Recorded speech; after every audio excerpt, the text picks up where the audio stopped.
Buenos días con todos, ya empezó la grabación. Em, Veo que están entrando ya algunas de las personas. Vamos a esperar un poco para que vengan algunas personas más. Habían bastantes inscritos, veo que ya van llegando. Pero mientras tanto quiero ir dándoles la bienvenida de vuelta a los webinars Ilumina, la serie de webinars Ilumina que venimos produciendo desde julio de este año aquí desde Impact Salud, que es un espacio para hablar de las investigaciones e innovaciones en salud cerebral. Hemos tenido una primera temporada de webinars y después hace 1 o 2 meses nos detuvimos y ahora estamos retomando. Em, en un momento vamos a empezar, vamos a presentar a la moderadora y al ponente del día de hoy, pero por el momento solamente agradecerles su presencia y esperar un poquito que lleguen algunas personas más antes de iniciar. Bueno, mientras esperamos un poco algunas indicaciones para el día de hoy, bienvenidos. Como saben, Ilumina, tenemos son esas sesiones acerca de innovaciones en salud cerebral. La sesión está siendo grabada y la vamos a publicar para que todos la puedan revisar cuando tengan el momento.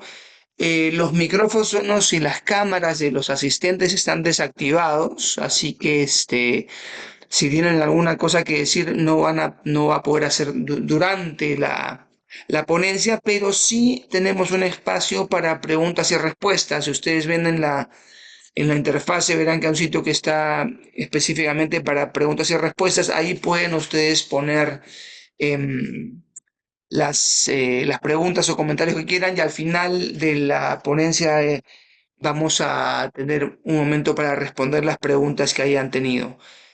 Si hay algún desperfecto, algo que quieran ustedes señalar, también pueden comunicarse a través del chat. Nosotros vamos a estar aquí atentos a cualquier eventualidad. Em, bueno, el día de hoy tenemos una sesión programada con el doctor Tomás León, pero para presentar al doctor Tomás León voy a dar el paso a la moderadora del día de hoy, que es Kelly Tello, que es la manager del proyecto Impact Salud aquí en Perú y que va a hacer la moderación el día de hoy y va a presentar el tema y al ponente de esta sesión. Adelante, Kelly.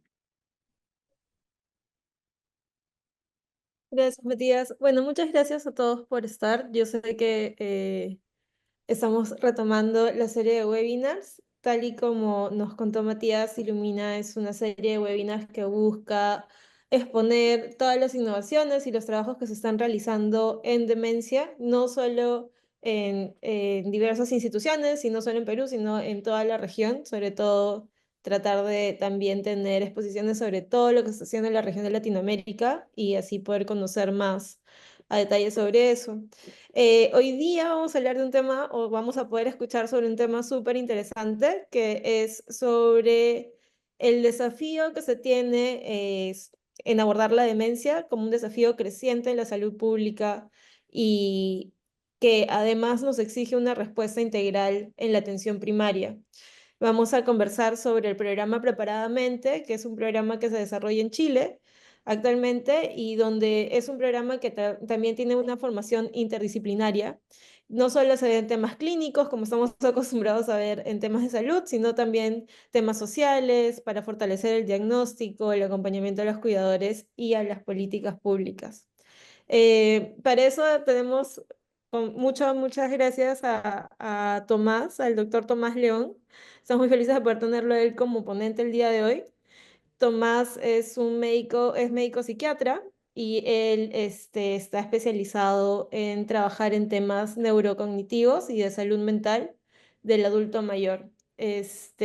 A Tomás lo conocemos porque también es un Senior Atlantic Fellow del Global Brain Health Institute, con los que colaboramos bastante en Impact, y es cofundador de la Unidad de la Memoria del Hospital de El Salvador en Chile. Tomás tiene mucha experiencia también desde la parte de políticas porque ha trabajado y ha participado en el piloto del Plan Nacional de Demencia y actualmente asesora a la Fundación Las Rosas, que es una red de hogares de larga estadía para personas mayores en Chile. Entonces sí, vamos a poder conocer un poco más sobre Preparadamente, vamos a poder conversar un poco más con Tomás y le doy el pase para que pueda presentarse, decir algo adicional que se me haya pasado y muchísimas gracias Tomás por acompañarnos hoy día. Gracias, Kelly, gracias a todo el equipo de Impact Salud. Ilumina, yo estoy muy contento de poder estar aquí. Espero que esta sea la primera de muchas participaciones y colaboraciones que podamos tener, ya que creo que por un lado las realidades de nuestros países son bastante similares y los desafíos que enfrentamos también son bastante similares. Y espero que lo que yo les pueda mostrar aquí en esta pequeña charla sea inspirador y más que entregarle probablemente soluciones, que vamos a tratar de mencionar algunas, poder levantar intereses, levantar preguntas, ¿cierto? Para que podamos seguir trabajando en conjunto. Voy a partir presentando aquí. Perfecto, justamente la idea de una formación o la necesidad de una formación integral en demencia, ya que vemos y que creemos que es una necesidad que no está siendo bien cubierta tanto en nuestro país como probablemente en el resto de Latinoamérica y en el mundo. Porque yo siempre me gusta poner esta foto, ¿cierto? Porque cuando uno parte atendiendo demencia, ¿cierto? Viendo pacientes con demencia, sus cuidadores, qué sé yo, se siente probablemente como los hobbits en esta película. Em, que es una película que voy a hacer algún spoiler, pero tiene ya como 20 años, entonces ya deberían haberla visto. Que además de un libro de hace 70 años, así que espero que lo hayan leído. Y uno se siente así, totalmente asustado, ¿cierto? Queriendo enfrentar este problema mayor pero con la percepción de que es un problema muy importante, ¿cierto? Que probablemente supera todo lo que nosotros podamos hacer y que hay un montón de factores que participan en esto, ¿cierto? Que influyen cuando uno ve, por ejemplo, los factores de riesgo, ve que hay factores de riesgo que uno puede manejar, otros que son probablemente escapan de nosotros porque son mucho más sociales y por lo tanto nos vemos siempre muy sobrepasados. ¿Ya? Y entonces de repente uno se empieza a formar, ¿cierto? Que es un poco lo que me pasó a mí, lo que probablemente les ha pasado a muchos de ustedes, que uno empieza a conocer un poco más de demencia, toma algunos cursos, empieza a formar en términos de cómo saber más de diagnóstico, de tratamiento, qué sé yo, y tiene algo más de herramientas. Uno dice, mira, yo me siento un poco más capacitado, me he fortalecido, tengo algunos años de experiencia, qué sé yo, pero nos damos cuenta que a pesar de que estemos nosotros como individuo único, muy formado en demencia, tengamos un conocimiento acabado de los biomarcadores, los tratamientos, etcétera, sigue siendo un problema, la demencia, un problema que es inabarcable por una sola persona, ya que supera indudablemente la capacidad clínica de cualquiera de nosotros. Ya no porque seamos buenos o malos clínicos, o buenos o malos psicólogos, enfermeros, qué sé yo, supera nuestras capacidades. Y por lo tanto, lo que yo les quiero transmitir como idea es que no es tan importante, es importante, pero no es tan importante que haya probablemente un sujeto, yo, ¿cierto? El doctor Custodio, la doctora Slachevsky, o sea, gente que es una lumbrera, alguien genial en términos del tratamiento de la demencia, s- porque eso igual va a ser escaso, igual va a ser insuficiente para la gravedad y la globalización que es el problema de la demencia y que por lo tanto necesitamos un equipo, necesitamos gente formada, mucha gente, ¿ya? Quizás no excesiva o profundamente formada, pero suficientemente formada, ¿ya? Para que pueda dar el tratamiento general e integral en la mayoría de los casos de buena forma, ¿ya? Yo siempre he planteado que es mucho más meritorio o importante para un país que haya varios médicos de familia, varios profesionales en la atención primaria, médicos y no médicos, con una capacidad suficiente de atender demencias, a que haya un único sujeto muy hábil que va a estar todo el día viendo demencia, pero que aún así va a ver el 1% de las demencias del país. ¿Ya?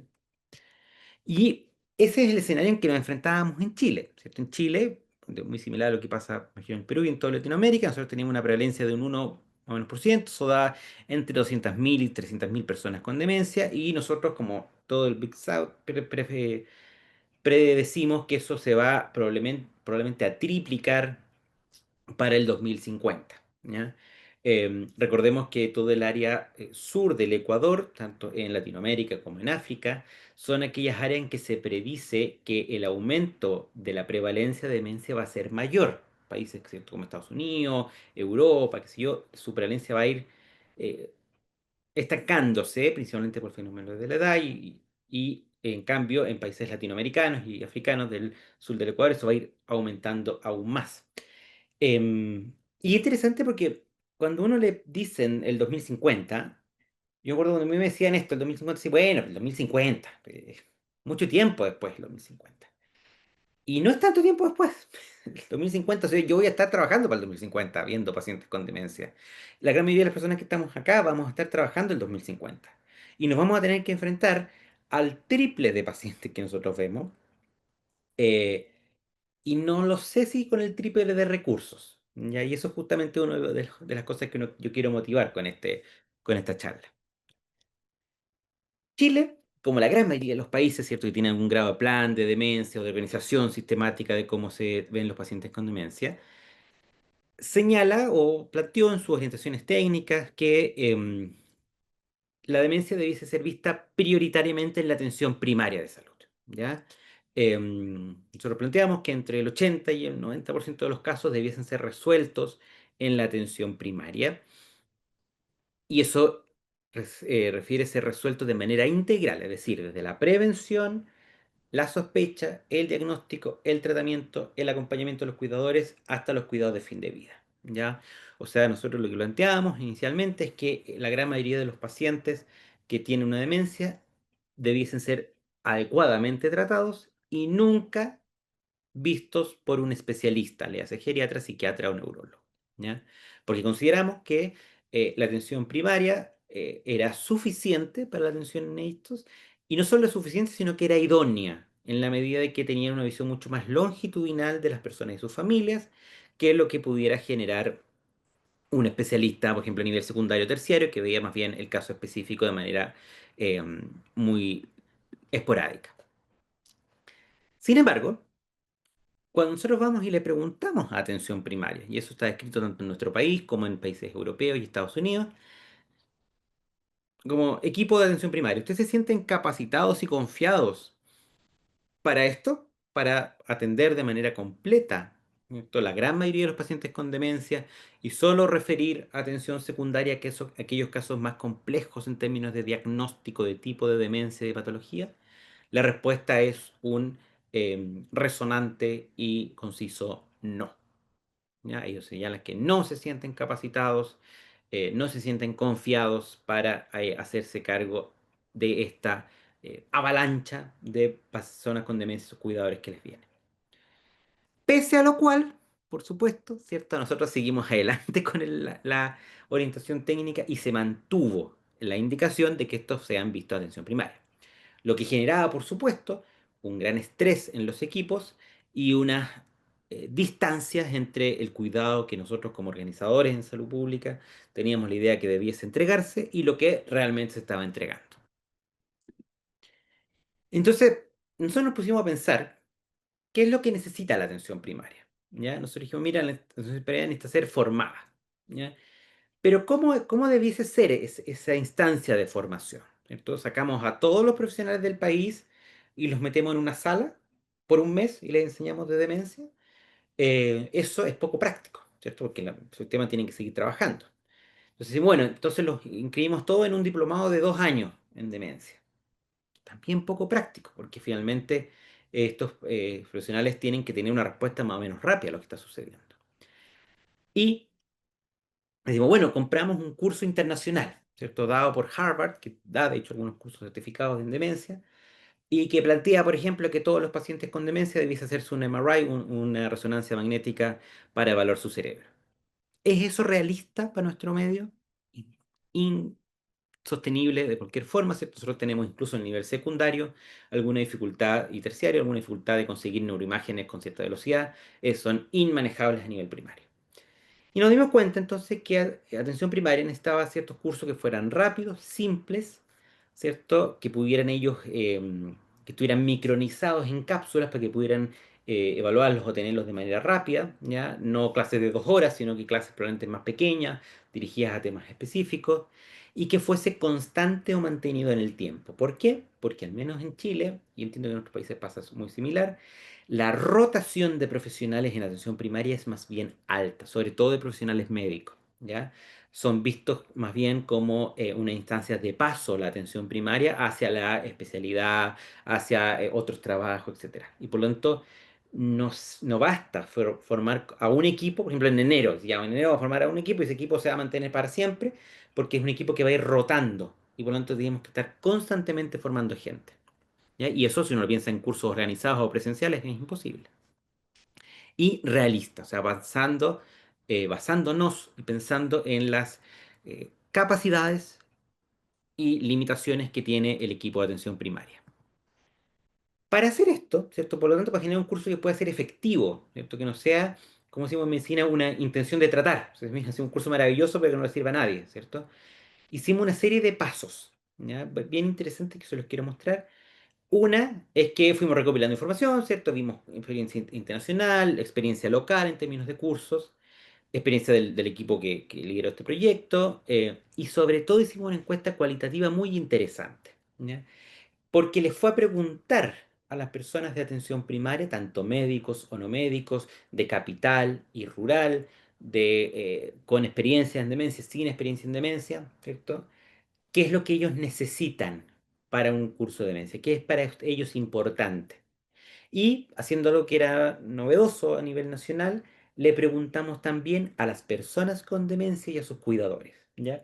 Esto es algo que se llama el PPI o el Patient and Public Involvement o Patient and Public Voice, que es bastante común en otros países, en Europa, por ejemplo, pero que en Latinoamérica, por lo menos en Chile, es poco frecuente. Ya nosotros siempre tendemos a ver a los cuidadores y a las personas con demencia como entes pasivos, que les llegan cosas, ¿cierto? Les llegan atenciones, les llegan intervenciones, les llegan guías, pero que participan poco en la generación de esta guía. Termino así, mira, para mí la prioridad es esto y esto otro, ¿ya?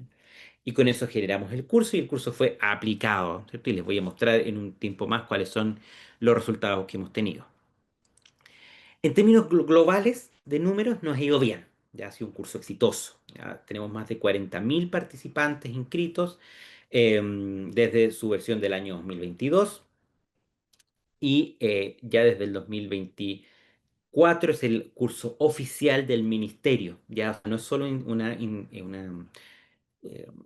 un proyecto privado, ¿cierto? Que fue bien distribuido, pero más bien privado, sino que el Ministerio de Salud lo tomó y lo adoptó como el proceso de formación general en demencia para los profesionales de salud y es de corte más bien obligatorio, ¿cierto? Para todos los profesionales de salud de manera una vez al año, a los que no hayan hecho, ¿cierto? Y a todos los que están entrando en la atención primaria de salud. Hicimos también el primer año, en 2021, una versión latinoamericana que tuvo cerca de 1.000 participantes, ya también nos fue bastante bien. Y aquí un pequeño spoiler, ¿cierto? Estamos trabajando para generar una versión localizada en Perú, ¿ya? De la misma manera, ¿cierto? Levantando necesidades locales, viendo a los expertos a nivel nacional y generando las clases, ¿ya? No les puedo contar mucho más de eso por ahora, ¿cierto? Pero tengo la idea que estamos trabajando para ustedes. Estamos trabajando justamente para generar una instancia de formación local en el Perú. Bueno, ¿y funciona esto? ¿Cierto? Porque yo le he hablado, le he hecho toda una venta del producto, ¿cierto? Pero usted me dice, bueno, pero quizás es igual de malo que los cursos de Harvard, ¿cierto? Pues igual de poco localizado, igual de poco útil. Eh, y les quiero mostrar entonces los resultados de las dos partes, de las partes más bien cualitativas, de las necesidades, y de las partes cuantitativas, de la aplicación del curso. Y acá de nuevo para reforzar esta idea que no basta con copiar cosas que sean exitosas de afuera. ¿Ya? No basta con copiar el curso que tiene Harvard en términos de los recursos que tiene una persona que va a atenderse en Harvard por demencia, ¿cierto? Sino que uno tiene que tomar las necesidades locales, la cosmovisión local, la cultura local y con eso hacer una adaptación realizable y realista del curso, ¿ya? Y para eso hicimos este estudio que está publicado ya, sus resultados, que es un estudio cualitativo, como les contaba, de profesionales médicos y no médicos, personas con demencia y cuidadores. y que mostró muchas cosas muy interesantes. Mostró principalmente que tanto para los profesionales médicos y no médicos, como para el público, cuidadores y personas con demencia, lo biomédico, en términos del diagnóstico, opciones de tratamiento, histopatología de las demencias, qué sé yo, no era la prioridad, o al menos no era la única prioridad. De hecho, en eso decían los colegas que eran donde más seguros se sentían. O sea, ellos sabían para qué servía la quetiapina, la risperidona, el donepezilo, sabían más o menos los criterios de demencia. Eso estaba moderadamente dominado, ¿ya? Lo que se sentían que eran más frágiles tenían que ver los médicos con los manejos no farmacológicos, con lo que nosotros ya hemos llamado las habilidades blandas, como por ejemplo cómo dar un diagnóstico, a quién dar un diagnóstico, cómo dar un diagnóstico tan ominoso, ¿cierto? Como puede ser el de una demencia, y al mismo tiempo desconocían algunos aspectos éticos y legales, locales, ¿cierto? Pero y generales también, términos, por ejemplo, de a quién se le da el diagnóstico, cuándo es adecuado, por ejemplo, interdictar a alguien, o sea, quitarle sus derechos ciudadanos y legales para pasárselos a un cuidador, en qué pacientes yo podía referirlos a atención secundaria, a cuáles no, etcétera. O sea, todo como nos llamamos el tejimaneje, ¿cierto? La cotidianidad administrativa era algo muy desconocido por los equipos y que generaba, por supuesto, problemas en la atención directa de los pacientes, ¿ya? Em, Esto es importante porque además del sufrimiento o el cansancio que puede producir el equipo mismo, el desconocer estos elementos sobrecargaba también a la red en su conjunto, ¿ya? Toda vez que nosotros veíamos que había un montón de derivaciones, por ejemplo, a nivel secundario, que no eran adecuadas desde el punto de vista de lo clínico, pero que eran dadas por el desconocimiento de los equipos de atención primaria. Ejemplo, nos pasaban pacientes que decían, mira, derivamos por duda diagnóstica, señora de qué sé yo, 80 años, 10 años de evolución de fallas amnésicas progresivas, actualmente desorientada en tiempo y espacio, con un test de tamizaje compatible con Alzheimer y un escáner compatible con Alzheimer. Enviamos para diagnóstico. Entonces nosotros decíamos con el equipo, bueno, pero ¿qué duda tienes? Si lo está diciendo con todas sus letras, ¿cierto? Y ahí, investigando, ¿cierto? Ahí el problema no era la duda diagnóstica en términos de que tiene el paciente, era una duda en términos de cómo de dar esa noticia, de la confianza que tenía el profesional para decirle, mire, usted tiene esto, ¿ya? Y eso es lo que había que trabajar, más que educar, porque claro, si nosotros íbamos a atención primaria y decíamos, bueno, oye, pero mira, el Alzheimer tiene estos criterios, qué sé yo. Yo sabía eso. Lo que no sabía era cómo transmitir esa noticia, con la adecuada seguridad médica que uno espera, al paciente.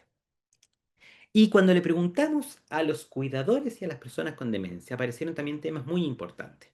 De nuevo, la parte biomédica no era para ellos tan importante. Ellos no querían un doctor genial desde el punto de vista técnico. Uno puede decir, bueno, ellos no tenían mucho conocimiento de qué es lo genial o no, pero no era para ellos lo más importante. No se quejaban, por ejemplo, de que no había un adecuado manejo sintomático. Se quejaban principalmente, por ejemplo, personas con demencia, de que ellos eran excluidos del proceso diagnóstico. Nosotros entrevistamos, para que lo sepan, personas con demencia leve, ya sé, que por lo menos podrían haber participado en el proceso de diagnóstico, ¿cierto? Las cuidadoras se quejaban principalmente em, de la alta rotación de médicos, ya lo que hacía que el traspaso de información fuera más bien confuso, porque hay un médico que le decía una cosa, otro que le decía otra cosa dentro del mismo centro de salud, y que había muy pocas intervenciones no farmacológicas, sobre todo después del diagnóstico, ya lo que se llama el post-diagnostic care, era muy escaso. Claro, finalmente le decía, mira, usted tiene una demencia, mira, acá está su quetiapina, su sertralina, y nos vemos, ¿ya? Y que todo lo demás en términos del apoyo de educación, de acompañamiento, de procesos de duelo, etcétera, eso es lo que sentían que estaba faltando más. Y es por eso, ¿cierto?, que nuestro curso incluyó no solo elementos clínicos, que los incluye, por supuesto, sino que también elementos, hicimos un par de módulos a propósito de esto, que tiene que ver con las habilidades blandas. Cómo hacer un diagnóstico, a quién decir, cuándo decir, cómo cuidar a los equipos, cuál es el marco legal de las demencias en Chile, etcétera. O sea, tratamos de hacer justamente un curso mucho más integral, que no solo repasara por vez nonagésima los criterios de una enfermedad de Alzheimer, sino que pudiera responder a las necesidades de la atención primaria tanto en lo clínico y en lo, vamos a decir, metaclínico, en lo más allá de la clínica, ¿ya? Y les tengo aquí unos resultados del primer año, que tenemos 8.000 usuarios en el antes y el después. Y Esto es el antes, siempre voy a mostrar el antes y después el después. Qué tan confiado se siente en su capacidad de diagnosticar un deterioro cognitivo. Vemos que todo se centra a través del 3, que es el promedio, ¿cierto? Esto es una escala Likert que va de nada confiado, algo confiado, moderadamente confiado, muy confiado, o sea, confiado y muy confiado. Vemos que todo se va en la mitad, o sea, una cosa más bien intermedia. Y luego del curso, si esto se mueve radicalmente hacia estar más bien confiado o muy confiado. ¿Ya? En el tema de apoyo a cuidadores, que de nuevo esto no es clínico en términos como de diagnóstico, de criterios clínicos, sino tiene que ver con el apoyo postdiagnóstico. De nuevo, la mayoría se sentía moderadamente confiado y luego vemos que la confianza avanzó significativamente hacia confiado y muy confiado. Y en términos de nuevo de políticas públicas, o sea, qué subsidios puede tener el paciente, cómo podemos derivarlo, qué sé yo, a pensión, qué beneficios económicos tiene, cuándo se contrarrefiere, cuándo no contrarrefiere, qué dice la ley en términos de las garantías específicas de fármacos, de tratamiento, etcétera. Ahí el desconocimiento era mayor, si se fijan, nos estamos moviendo casi todo en no confiado, que es el 2, y vemos también un movimiento hacia sentirse más bien confiado y muy confiado en la mayoría de los casos. Entonces, como lección y para ir cerrando, ¿cierto? Yo creo que lo primero es que cuando uno hace cualquier programa de formación tiene que adaptarse al contexto, ¿cierto? Entender a quién va a recibir eso y cómo lo puede recibir de mejor forma tener, por lo tanto, generar un equipo multidisciplinario o interdisciplinario que haga esto, ¿cierto? Esto no basta con que un investigador con un PhD en biología del beta amiloide haga todas las clases, porque probablemente su área de expertise va a ser profunda, pero en un área, y aquí estos pacientes sabemos que necesitan una evaluación mucho más, o un acompañamiento, probablemente que abarque distintas áreas, y por lo tanto, considerar también elementos tanto médicos o biomédicos como no biomédicos o no directamente biomédicos, porque finalmente igual interactúan, ¿cierto? Pero como elementos sociales, éticos, psicológicos, etcétera. Les quiero agradecer nuevamente, ¿cierto? La invitación. Dejo abierto, ¿cierto? Ahora vamos a tener un ratito de preguntas, pero también dejo mi correo en el caso de que tengan alguna conexión, trabajo, duda personal, etcétera. Está abierto y disponible. Muchas gracias, Tomás. Gracias por toda la explicación y por contarnos un poco más de esta experiencia. De hecho, tal y como lo dijiste, uno de los slides, capacitar a personas de Perú también es una de nuestras inquietudes en Impact y por eso también hemos estado conversando contigo. Este, bueno, yo tengo varias preguntas, pero creo que teníamos también un espacio para que los asistentes puedan poner unas preguntas o comentarios. Voy a ayudarte a leer tal vez aquí en el Q&A. Bueno, Francisco Tateichi nos dice que, bueno, Francisco, parte del proyecto, nos dice que es muy interesante y que una de las preguntas es si puedes contarnos a grandes rasgos las metodologías usadas para las capacitaciones. Por supuesto, Francisco, nosotros lo que hicimos, a ver, para que te hagas, voy a hacer una mini historia. Usualmente las capacitaciones en nuestro país ocurrían en que una vez al año, por región, había una jornada de capacitación. Entonces, el 15 de agosto se cerraba todo y iban todos a capacitarse a la capital regional. ¿Cuál era el problema de eso? Primero que no todos los equipos podían ir, ¿cierto? O sea, hay que dejar a alguien atendiendo en la clínica, entonces iba a la mitad. Y que además, frente lo que quedaba era un porcentaje, ¿cierto? Uno, como en todas las capacitaciones, se acuerda de la mitad.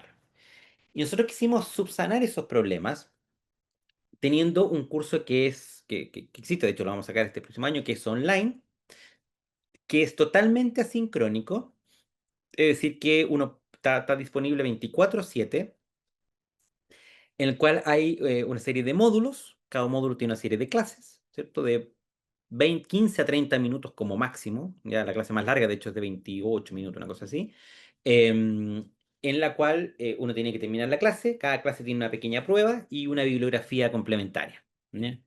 Cuando uno termina todas las clases del módulo, se le da como el pase al módulo siguiente, ¿cierto? Y así por 7 módulos más un opcional, cuando termina todos los módulos se le da un certificado. ¿Ya? ¿Por qué hicimos eso también que fuera automático? Primero porque mi plan era que fueran clases que el sujeto de atención primaria pudiera meterse cuando le faltaba un paciente. Ese era mi fin. O sea, que el gallo no tuviera que gastar más tiempo de su vida. O sea, que dije, hoy no, la señora Juanita dijo que no iba a venir hoy día. Perfecto, me alcanzan mis 20 minutos por atención de atención primaria para ver una clase y entenderla y pasarla. ¿Ya? Em, y cuando te digo eso, eso lo fuimos midiendo, eso era también importante, lo medíamos con esta escala que yo les mostré antes y después. ¿Ya? O sea, qué tan confiado se siente usted antes y cómo siente usted que está ahora después. Em, Eso diría como a grandes rasgos. El programa fue generado digo, por nosotros, pero pasó por el tamizaje del Departamento de Salud, de Salud Familiar o Atención Primaria de nuestra universidad, ¿cierto? Además de pasarlo por equipos internacionales para que nos dieran su opinión. Y está, perdón, y solo última palabra, y está en constante como revisión, ¿cierto? Si yo todos los años le digo, mira, a los profesores si quieren actualizar la clase, si sienten, ya sea por los correos que nos llegan, o que sé yo, que hay algún tema que no hemos podido ver, ¿sí? Lo vamos revisando. Muchas gracias, Francisco, por tu pregunta y Tomás también por la respuesta. Hay dos preguntas más. Una es que creo que están enlazadas. Una es sobre cuáles son los principales retos que se tuvo al implementar la propuesta. Y luego sobre todo en zonas rurales. Ujú. Es la pregunta de Wildo Ciancas. Bueno, uno de los principales retos diría que fue poder enganchar, es decir, convencer, motivar a los equipos, ¿ya? Em, Porque esto, si bien nosotros tratamos de hacerlo como agradable y corto, y qué sé yo, igual implica, por supuesto, un tiempo mayor de formación en términos de gasto. O sea, es tiempo que nosotros no les pagamos a los usuarios, ¿cierto? Para que ellos puedan hacer estos cursos. Em, y entonces teníamos que motivar que esto les iba a ayudar, a pesar de que hacer un costo para ellos, y que además le quitábamos, como te digo, este día libre, que era el día de formación, porque el día que ellos se iban a la capital de la región y tomaban un café, o sea, era un día como más libre de formación, que esto iba a ser beneficioso. ¿Cómo lo hicimos? Yo diría por tres líneas. Una es que, cuatro. La primera, probablemente que hablábamos de esto, que esta era más bien breve, que les iba a quitar poco tiempo, que tenían 6 meses para hacerlo, qué sé yo. La segunda, que tenía que ver con que había ciertos beneficios. Este era un curso que estaba certificado por la universidad y, al menos en Chile, hay algo que se llama la carrera funcionaria, que significa que si uno se va formando en ciertas cosas, tu sueldo va aumentando. Levemente, pero va aumentando. Si tú eres enfermero sin formación, ganas 100. Si eres enfermero con un curso en X, ganas 110. ¿Ya? Entonces esto tenía igual un impacto en su bienestar financiero, escaso, pero impacto. ¿Ya? Lo tercero, ¿cierto? Era que transmitir la idea de que ellos, y por eso es muy importante mostrarles este estudio cualitativo primero, mostrarles que este era un problema que ellos ya se estaban enfrentando. ¿Ya? Que no era algo que iba a pasar en el futuro, que en una de esas quizás puede ser que lleguen pacientes con demencia, que era que en el día de hoy ellos tenían en su agenda del día un montón de pacientes con demencia y que eran complejos, ya que iban a tener dificultades en cómo atenderlos y atenderlos de buena forma. Y que nosotros justamente lo que queríamos no era generar una necesidad, sino que apoyar en una necesidad que ya existía. ¿Ya?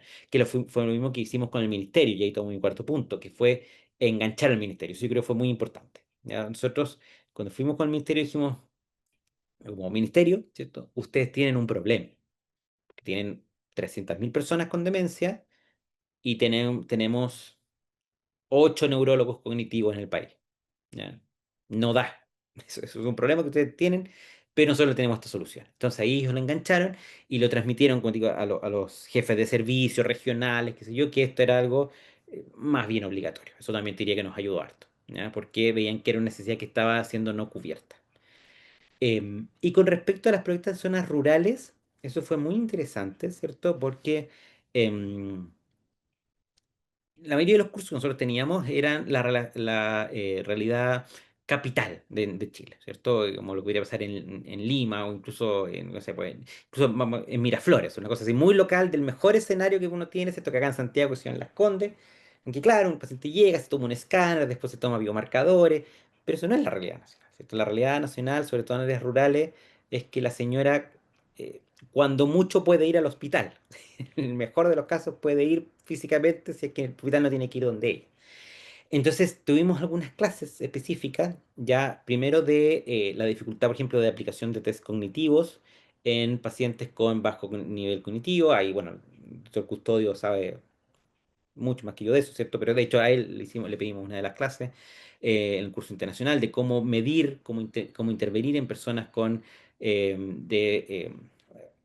algún background indígena o de bajo nivel socioeconómico y cognitivo para poder aplicar test que fueran efectivos.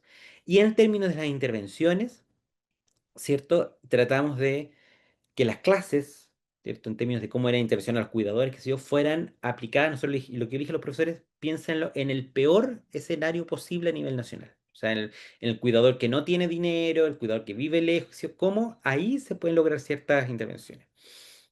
Y eso ha sido muy bonito porque en nuestro país incluso tenemos y se han ido generando con el tiempo, por ejemplo, unidades de memoria, obvio, pero algunas unidades de memoria se llaman itinerantes. En la región, por ejemplo, de Chiloé, que es muy al sur de Chile, donde Chile se divide con muchas islas, no hay un lugar, no es que está en un lugar, sino que es un lugar que va a las casas de todos va como en un barquito por todas las islas, haciendo mocas y mini mental y rudas, porque son o otros test cognitivos. ¿Ya?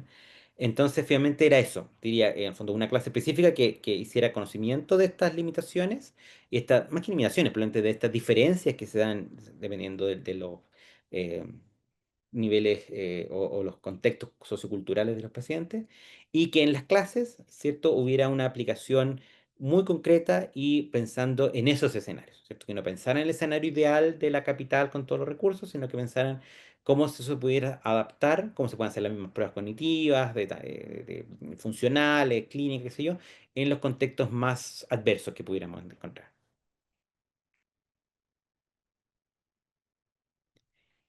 Gracias, Tomás. Entonces, eh, si tienen alguna consulta, alguna pregunta más para Tomás, lo pueden escribir aquí en el Q&A. Yo tenía una pregunta relacionada a de Patient Public Involvement en otros países, en Europa, creo que más en Europa. ¿Cómo había sido esa experiencia en Chile, en Latinoamérica? Porque siento que a veces cuando uno involucra a la comunidad, demora un tiempo en que ellos se sientan cómodos en decir realmente sus necesidades o, ¿no?, sus opiniones. Ujú. Si es que habían pasado por un proceso de adaptación de los participantes y cómo lo había manejado, ¿no? Esa era mi pregunta. Bueno, eso es evidente muy interesante porque ya, uno ve que en otros países el público, ¿cierto? Los pacientes, los cuidadores, qué sé yo, las instituciones como sociales, son muy activos por ejemplo, en las guías clínicas, ¿cierto? Dice, mira, le preguntamos a los expertos de, no sé, si usábamos risperidona pero también le preguntamos al paciente con risperidona y preguntamos al paciente con quetiapina qué pensaba él de esto y de lo otro. Lo que es impensado en nuestro medio, ¿no? Por lo menos en Chile, me imagino que muy similar, ¿cierto? Es impensado. Como digo, en Latinoamérica está esta idea que puede ser cultural, no sé, pero como de que uno le indica las cosas como médico y el paciente, bueno, te las tiene que tomar, pues, y punto. Nosotros tuvimos alguna, a ver, hay alguna experiencia local en Chile, ¿cierto? En Chile tiene dos grandes corporaciones en demencia, una que es COPRAT y otra que es la Corporación Alzheimer, es una mezcla entre profesionales de la salud y cuidadores, ex cuidadores, algunos pacientes, qué sé yo, que tienen un impacto principalmente en políticas públicas. Ya son los que van con una cartela al ministerio, decir, oye, necesitamos, qué sé yo, más fármacos, necesitamos esto, necesitamos lo otro, y que en ese sentido han sido bastante efectivos, pero no tanto en los estudios clínicos, ya ni cualitativo ni cuantitativo, tiene un rol mucho menor. Y efectivamente fue algo bien interesante, porque primero cuando llamábamos a la gente, si le, oiga, lo invitamos, qué sé yo, a participar, primero pensaban que le íbamos a dar algo, así como placebo versus, no sé, pues, un docanemab. Y le decían, no, no, mire, queremos saber su opinión. Y la segunda, después de eso era como, ¿y para qué? Y como, ¿qué le importa? Así, No, digo, porque es muy importante, porque así vamos a poder.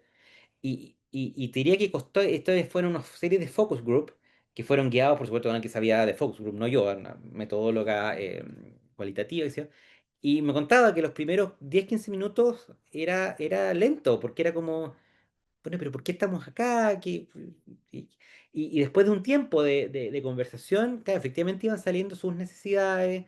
em, Había también un temor de que pudieran ser castigados, ¿cierto? Como que no tienen experiencia en participar en este tipo de intervenciones o de estudios, cuando decían, no, es que no sé, pues sabe que en el consultorio, no sé, pues me trataron mal porque no me dieron el remedio que yo quería. Al principio había cierto resquemor de decir, "Oye, no le vaya a decir al doctor que no se vaya a enojar, no se preocupe, estoy en estudio". Entonces es un proceso y que yo creo que em, si bien es más lento, enriquece, ¿ya? Porque obviamente nos demoramos en juntar a la gente, hacer los estudios, pero enriquece. Yo creo que enriquece la visión porque es lo mismo que hacíamos, es repetir este patrón que hacíamos nosotros antes cuando el curso de demencia lo tiene que hacer el sub y super especialista en demencia. Él tiene que decir, ya, chiquillos, a todos hay que hacerle biomarcadores en sangre, porque es una realidad maravillosa, pero que no es aplicable necesariamente. ¿Entiendes? Entonces dijimos, bueno, si nosotros estamos tratando de no replicar este modelo como paternalista, hagámoslo en serio y tomemos también en consideración esto. Por supuesto, no es lo único, también tenemos que tomar en consideración todos los otros elementos, pero creo que suma meter esta visión. No significa tampoco que uno vaya a hacer solo lo que dice el paciente, ¿cierto? Pero es un elemento más que uno toma en consideración.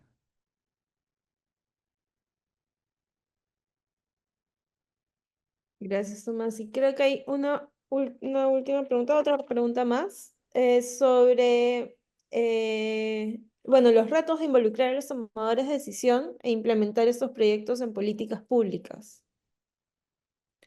Mire, yo diría que el principal reto es tratar de hacerlo sin, pues, tratar de que parezca que fue su idea, ¿cierto?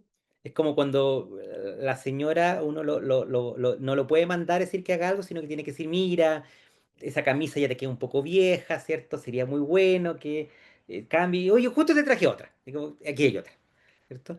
¿Por qué? Porque en el fondo lo que nosotros hacíamos antes era quejarnos al ministerio, decirle, ministerio, ustedes lo están haciendo pésimo porque miren, la gente no sabe nada. Nosotros hicimos un estudio que mostraba que la gente no sabía nada y ustedes lo siguen haciendo igual y le tiran igual este cargo a atención primaria. Y eso lo que generaba era, por eso me gusta esta escena del matrimonio, pero la misma razón cuando a un hombre le dicen que tiene que ordenar. Si no, si ya lo voy a hacer, ya lo voy a hacer. ¿Cierto? Entonces el ministerio dice, no, pues si lo vamos a hacer. Estamos trabajando en una instancia de formación, estamos trabajando. Y eso era eterno. Estamos trabajando en eso, estamos trabajando en eso. Y nos dimos cuenta que esta forma, ¿cierto? Demandante, llegaba menos. Entonces, sí, mira, acá lo que tenemos que hacer, y en eso GBHI te ayuda harto, porque tiene toda esta cosa como política de cómo expresar las cosas, ¿sí? Era poder alinearnos y alearnos con los tomadores de decisión. Es decir, no es que ustedes tengan un problema, en el fondo tenemos un problema. ¿Ok? eh, y nosotros tenemos o sugerimos algunas soluciones para ese problema. No nos quedamos desde la queja, decir, mira, lo están haciendo pésimo, sino que creemos que esto debería ir por acá. ¿Ok? Lo hacemos partícipes también de este curso. Hay varias clases que las dan, de hecho, profesionales del ministerio, que nosotros los enganchamos, dijimos, y tú, sería muy bueno que hicieras esta clase, porque tú sabes mucho por tú de redes asistenciales, de derivaciones, ¿no? Em, yo diré que es eso. El principal reto es que no se sea tomado como una queja, porque eso levanta ciertas barreras, eh, y el poder involucrarlos como coparticipadores del curso. ¿Ya? Yo he hecho todos los profesores, eh, cuando les digo, mira, no sé, por el curso le fue bien, le digo, no, en el fondo, nuestro curso le fue muy bien, ¿cierto? Como no es como mi curso que yo los contraté a los profesores, en el fondo, es nuestro curso el que fue muy bien, porque es la idea, y yo finalmente lo creo, ¿cierto? Que esto es una co-construcción entre todos nosotros, entre los cuidadores, entre todos, ¿ok? Porque si uno siente que es algo por lo cual uno tiene que luchar, ya más que sea algo impuesto por otros, o que viene de una queja y digo, ya bueno, aquí tenía un curso para que se dejen de molestar, ya que es un poco lo que pasaba antes. Y que eran intervenciones probablemente muy acotadas, muy dirigidas desde arriba para abajo, el top down, y que por lo tanto eran poco efectivas y no tan bien recibidas. Sí, sí, todo lo que nos cuentas sobre toda esta experiencia es bastante Eso. interesante. De hecho, es un montón, sobre todo cuando en esta parte queremos también tratar de influenciar o impactar en la parte de capacity building que es súper necesaria en Latinoamérica, por lo propio que dijiste cuando iniciaste la sesión, ¿no? Que no todo es replicable. Entonces, nos parece bastante interesante. Creo que esa ya sería nuestra última pregunta, que viene de Maritza. Maritza nos pregunta si, bueno, primero dice, y creo que es más un comentario, Maritza es parte de GBHA, entonces ya es alguien conocido para Tomás. Lo que Dice, nosotros llamamos un palo blanco, alguien que uno contrata que haga una pregunta para uno quedar bien. ahí está, Maritza siempre eh, apoyándonos. Nos dice que muchas gracias, Tomás, por recordarnos las vías de la diplomacia en salud y salud cerebral. Y creo que eso también sería algo que quería pedirte o comentarte, es una última reflexión sobre cómo tú has logrado hacer una intersección entre tu práctica clínica, lo que hacen en GBHI, que es tratar de también influenciar en la academia de lo que es las innovaciones en demencia y conversar al mismo tiempo con las políticas públicas o con el gobierno, ¿no? Cada uno de los que estamos aquí atendiendo la sesión, porque he visto algunos nombres conocidos, trabajamos en algo en academia o puntos de vista diferentes, intereses distintos, pero todos con esta motivación de salud cerebral, demencia, impactar en el bienestar de las personas. Y creo que ahora hay muchísimo más de nuestra parte de querer involucrarnos con las políticas públicas y con el gobierno y que las mejoras sean sostenibles y tomadas por los gobiernos. Entonces, una última reflexión de eso, de cómo lograr hacerlo. Creo que lo último que nos has dicho, bien a perilla, encaja muy bien con lo que tenemos que hacer en vez de pelear con los políticos, pero ¿qué más? ¿Qué otro consejo nos Mira, podrías yo creo dar? que una cosa muy importante de considerar es que para nosotros que trabajamos en demencia, indudablemente la demencia es lo más importante, ¿ya? Y tenemos datos que lo sostienen, ¿cierto? En términos de prevalencia, gasto, etcétera. Pero para el que trabaja en cáncer gástrico, el cáncer gástrico es lo más importante. Y tiene datos en términos de prevalencia, incidencia, gasto que lo sostiene. Y lo mismo el que trabaja en psoriasis y así, ¿ya?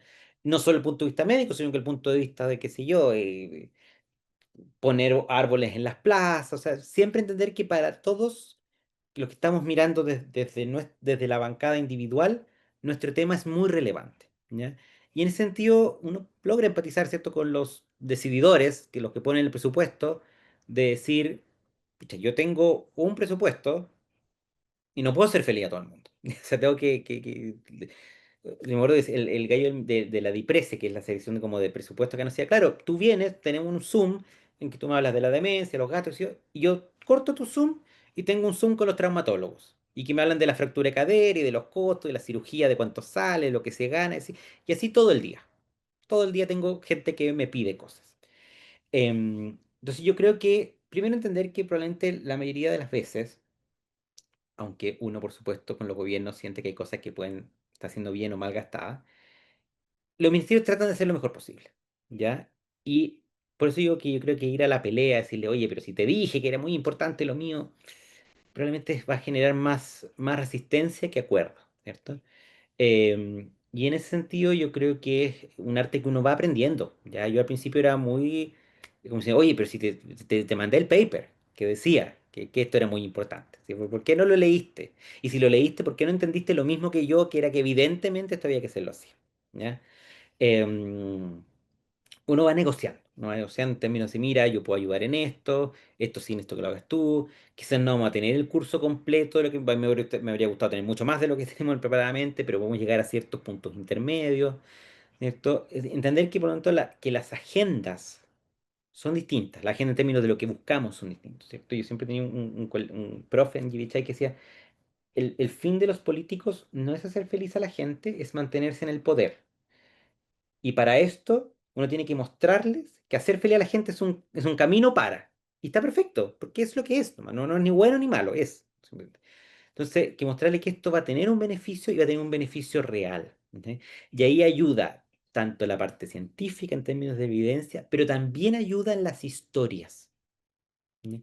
En términos de decir, mira, acá hay una persona, ¿sí? La señora Juanita, que le pasa esto. ¿Ya?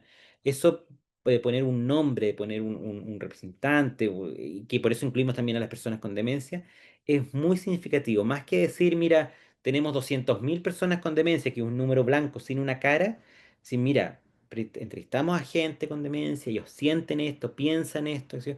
Eso también mueve mucho, más allá que del número como absoluto. ¿Ok? Porque además son números tan enormes que uno se pierde cuando piensa en 200.000 personas. ¿No? Te dije, ya, no sé, pues el estadio lleno de gente, pero no, no le baja el peso a cuánta gente es como en realidad. ¿Cachai? Em, yo sí, te diría, en fondo, llegar a acuerdos, probablemente no ir a la pelea, sino que ir como co-construyendo soluciones y ir generando como íconos, como niños símbolos, en lo que llaman así, como historias que pueden ir representando la realidad, más que solo la cosa técnica, ¿ya? Porque la cosa técnica en general no es lo único que necesita, ¿cierto? Esto, para los que somos clínicos, como cuando tú le dices a un paciente, mire, usted tiene que tomarse esto porque aquí está el paper que dice que esto baja, tiene un RR de 2,5.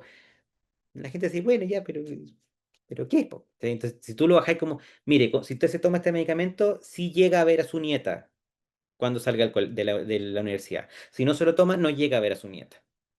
Eso es una historia mucho más potente que mostrarle el doble ciego randomizado que tuvo efecto. ¿Me entiendes? Entonces yo creo que también uno tiene que entender que nuestro lenguaje técnico es eso, es un lenguaje técnico que es para nosotros, que si uno quiere hablar con otros actores, tiene que transmitir esa información de una manera que sea comprensible y llevadera para los otros también. ¿Ya? Y ahí aparecen, por ejemplo, las campañas de concientización, estos infografías que son mucho más simplificadas, pero que son muy útiles, los cuentos infantiles y todas otras. Muchas gracias, mamá. De hecho, me quedo con eso, me quedo con esta última, me quedo con esta última parte sobre saber conversar las distintas formas de todos los actores y conocer sus necesidades de cada uno, ¿no? Y saber cómo llegar a ellos.